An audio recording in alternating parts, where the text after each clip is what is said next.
Hello,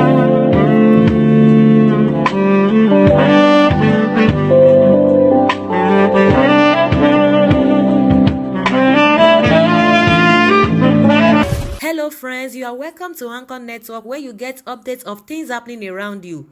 I appreciate every one of you that have subscribed to this channel. And if you have not subscribed, I say thank you very much, because I know that at the end of this news, you are going to subscribe.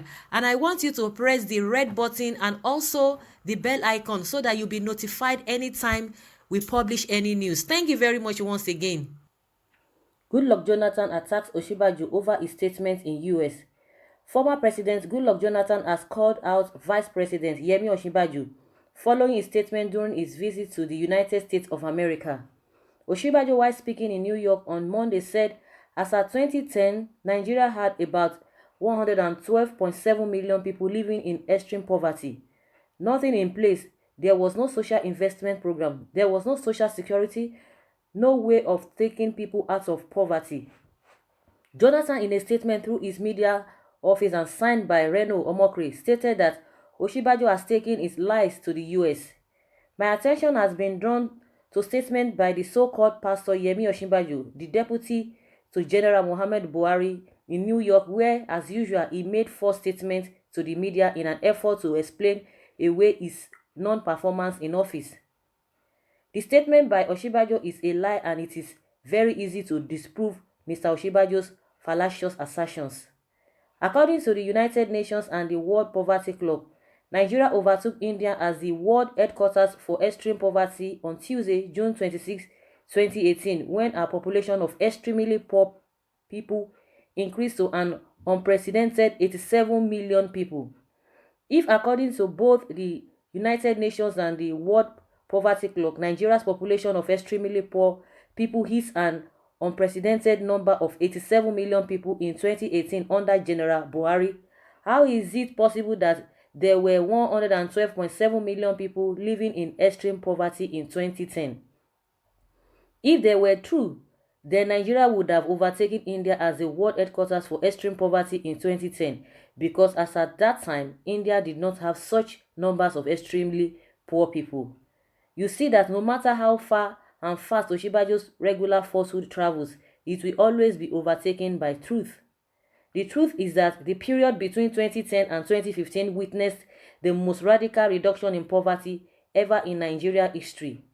For instance, according to the annual Global Hunger Index published by the US-based International Food Policy Research Institute, whereas hunger increased in other parts of sub-Saharan Africa. For the first time since records were kept, hunger reduced in Nigeria by 20% in 2013 under the Goodluck Jonathan administration. I encourage my readers to Google this information. I should note that according to the same International Food Policy Research Institution, hunger in Nigeria has risen every year since 2015. Also, it is not true that there were no social investment program under Goodluck Jonathan administration. On the contrary, the most successful social intervention programs ever put in place in Nigeria were introduced and implemented by the Jonathan administration. This included the subsidy removal empowerment program called SHOPI, whereby roads, hospitals, and child care clinics, amongst others, were funded from the proceeds of the partially removed subsidy, including the ongoing second Niger bridge that this administration dishonestly tried to take credit for. Headed by renowned industrialists and diplomats, Dr. Christopher Kolade, and the conditional cash transfer program to poor Nigerians and pregnant women, which the Buhari administration has praised publicly. The Jonathan administration also had several initiatives to turn around the lives of Nigerian youths, including the Youth Enterprise with Innovation in Nigeria, UWIN, the Graduate Internship Scheme, GIS, the Presidential Special Scholarship Scheme for Innovative and Development Scholarship, PRESID, to first-class graduates of Nigerian universities, to mention a few. The same government also built 165 Amajori schools to help reduce the 12 million strong population of out-of-school children in northern Nigeria, as well as built 12 new federal universities. The policy of the Jonathan administration was that it was better to give Nigerians a hand up via education and grants to start their own businesses rather than give her people handouts of small sum of money that is essentially fish but doesn't teach them to fish. In conclusion, I would like to say again that Mr. Osinbajo has shown himself to be a man of very base character, who lies as much as the devil that he preaches against, and whose behavior has undermined the faith of genuine believers. It will be recalled that only last week Mr. Osinbajo claimed that the 2019 elections were better than the 2015 elections, despite the verdicts of the US, EU, and AU to the contrary. It is now left to those who gave him the title pastor to determine whether he is representing Christ well. Judgment day is coming, and we shall all give account. Wow, this is really, really, really deep. This is really, really, really deep. Honestly, I know a lot of people have been talking about this statement made by the VP, Yemi Osinbajo, that because that is really economical with the truth. Most especially, he talks about the security, that the way it's being portrayed outside the country is different from what is happening back at home. And a lot of people have been giving instances of security challenges when you talk of kidnapping, banditry, Esme and farmers clash. And it's, people even say don't even call it Esme and farmers clash. That is, it is Esme that are really killing the farmers all the time, and the farmers are really handicapped. Now that's why you see that most of them, they don't even go to farms. The one that even go to farm, they just go to farm, out of fear.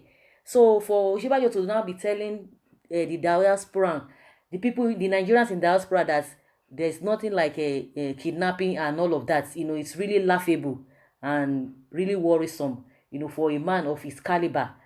Like I said in one of my videos, that at least the people in diaspora, they have families that they can really call, even if there is nothing like social media, there is nothing like, any form of way of communicating socially. At least they have phone, they will be able to call their relatives, and what is the actual truth of the whole thing on ground, they will be able to tell them.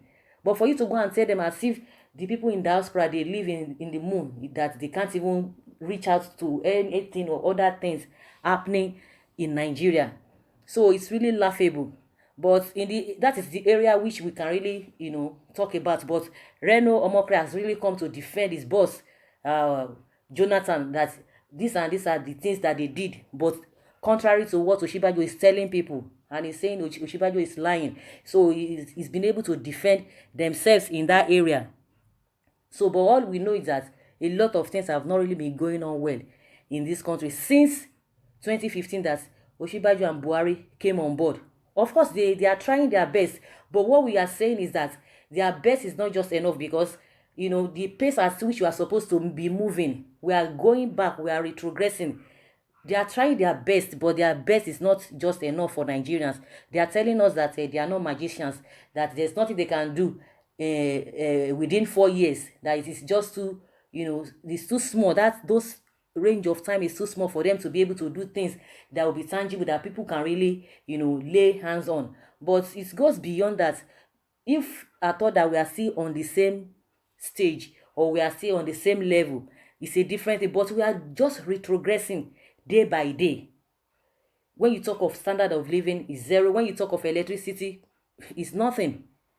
When you talk of infrastructure, okay, good and fine, to an extent, we give it to them, that they really tried. But some people will still argue with you that no, they didn't start it. But what is important is that at least they were able to continue, and they are still doing well in that area. But it's not as people really expect it, to have gone around. When you talk of a fight against corruption, that one is, there's kind of a mixed reactions when you begin to ask people, that it's not really what it's supposed to be, because once you are in their party, they turn the other way around. But if it is other people or opponents or oppositions, you will see them swinging into actions. And even EFCC, people cannot really even vouch for them, because they tend to be working with the ruling party. So that is just my own opinion. Oh guys, I would like you guys to put down your comments, and let's digest what is really happening. Thank you very much. Bye.